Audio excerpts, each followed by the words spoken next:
Hello, I'm Philip Stoughton from My House to Yours. Welcome to EMS at Sea Level. I am joined by Alison James from the Global Electronics Association. Alison, thanks so much for talking to me. Um, every morning I listen to my daily news podcasts, and we're listening to what's happening in Iran and what impact it's having on geopolitics everywhere else in the world, but also on the supply chain with the Hormuz Strait and everything that's going on there. I assume that was a big part of the discussions you were having when you were in Apex last month, Yeah. but also discussions that you've had amongst the team and amongst your colleagues in Brussels since then. Oh, increasingly, Phil. So that happened, obviously, that was going on while we were in the US, Mm, and that was very much a focus for conversation. It's still going on. Everyone's still questioning ultimately what the effects will be on the supply chain. We know the potential, already energy costs, that's a clear one. But of course, oil has so many downstream uses. We've mm, also got the helium for semiconductor industry. So there's a lot of risk there and a lot of risks that can come into play for the electronics industry, depending how long this goes on. But I think we're not hearing yet from companies that they're directly seeing beyond the energy costs, that they're directly seeing the impact mm, of the supply chain. But we're following that very closely, and everyone knows, however long this goes on, the risks increase because oil mm. and petrochemicals are ubiquitous throughout the industry. Yeah, yeah, absolutely. And I think the energy cost has been a challenge for the European Union and the European manufacturing supply chain prior to this. So actually, a Yes, shock in that cost is just, it's a double blow, isn't it? So this is it's the really last substantial. the last thing industry needs is another hike Yeah, in energy costs in the region. Yes, already yeah, yeah. disappointed. Yeah. Yeah, big challenge. Last time we met face to face, it was in Munich at Mhm. Productronica, and we were talking about the consultation period for the Mm. European Chips Act. That happened. Yeah. Where are we with that process now, and what happens next from the European Commission? Okay. So the consultation process carried on until the end of the year, really November. I Hmm. think in the last time we met, we talked about the workshop that we hosted and organized with the Mm. European Commission for the printed circuit board and EMS industry. So that was really to provide a platform for the views of the industry in the official review of the European Chips Act. So we were very pleased that the European Commission opened that to us to make sure that the interests of printed circuit boards and EMS companies were heard in the consultation process. So that consultation process closed at the end of the year, and we're now expecting the proposal from the European Commission to come out at the end of May. That's the latest news. And it will come out as part of a broader, they're calling it a tech sovereignty package. So there Hmm. are other measures in there also on data centers and AI, the Cloud and AI Development Act. Hmm. So it will come out as part of a package. It's been delayed a couple of times. It's a complex dossier because several initiatives are mixed into one and merged into one, but we expect it at the end of May at this stage. And Yeah. the proposal, which then has to be discussed by the European Parliament, by the Council, and that process begins. Yeah.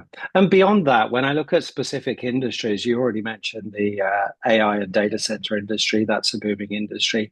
As a result of the geopolitical shifts, we're seeing a huge influx of defense business, and we're Mhm. seeing Europe think much more about how it funds its own Yeah.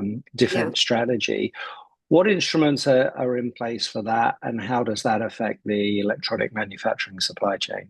Well, again, critically important. We've been arguing for a number of years that we need to have funding and we need capacity building for the European electronics manufacturers. And you know that I think it was last year already we came out with this study on defense as the European Union came in with its first defense industrial programs. And we Hmm. talked about the need for capacity building in printed circuit boards and IC substrates across the board, electronic assembly and advanced packaging.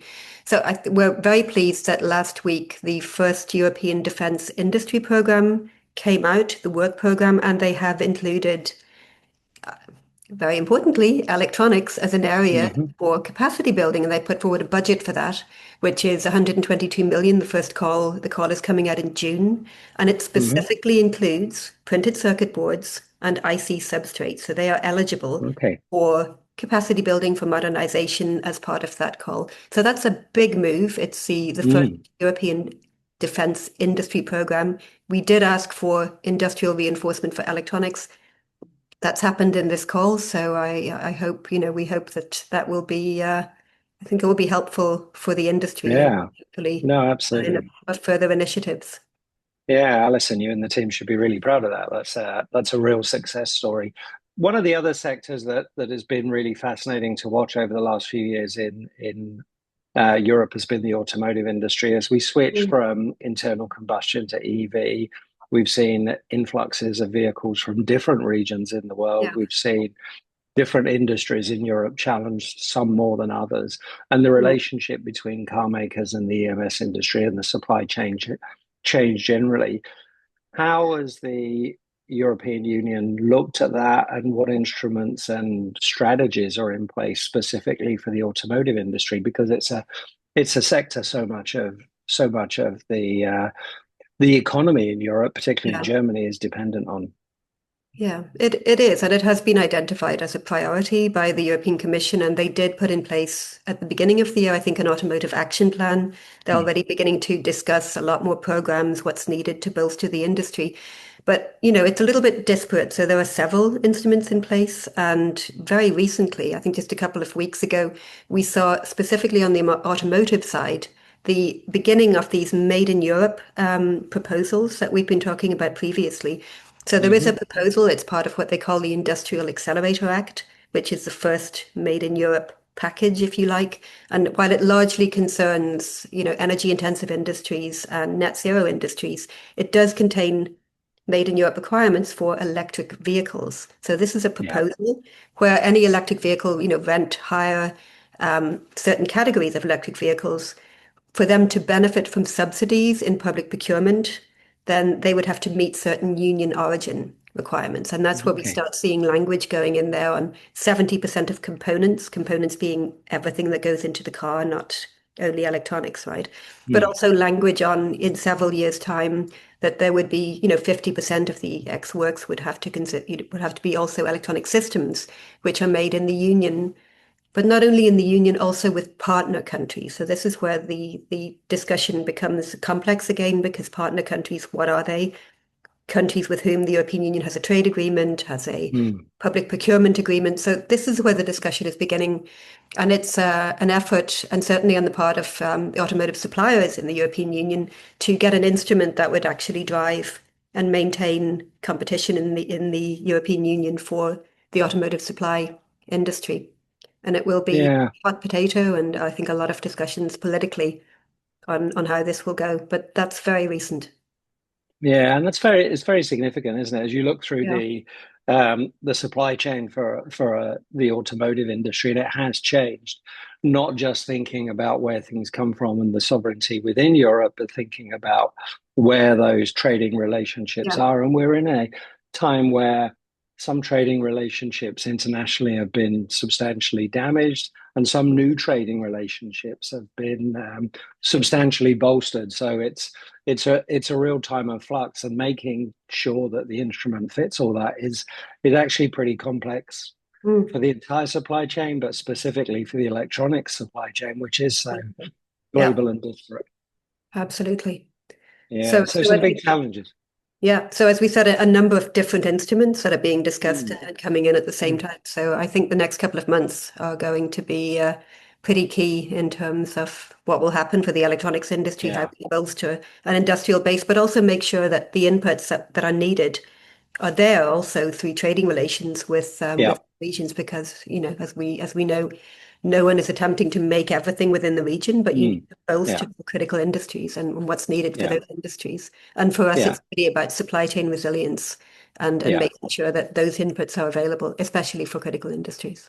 Yeah, and building that supply chain where we can build it and where we know it's sensible to invest. And I think what's interesting when you look at those procurement strategies, it's all about demand instruments and supply instruments. It's how do we help both sides?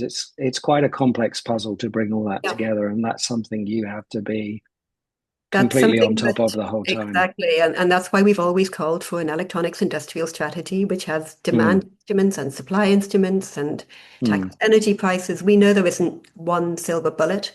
There's a Mm. series of initiatives that need to take place Yeah. simultaneously, and that is always the message that we give to the European Commission. We can give money to manufacturing, and we want money to go towards critical manufacturing. But indeed, if there's no secure demand at the same time, and energy prices are sky high, and we don't have the workforce available, all of that needs to happen simultaneously. That there's a holistic Yeah. overview and a holistic strategy, and that's what we have been calling for a number of years. And I think we still there's still some way to go. Continue to do that.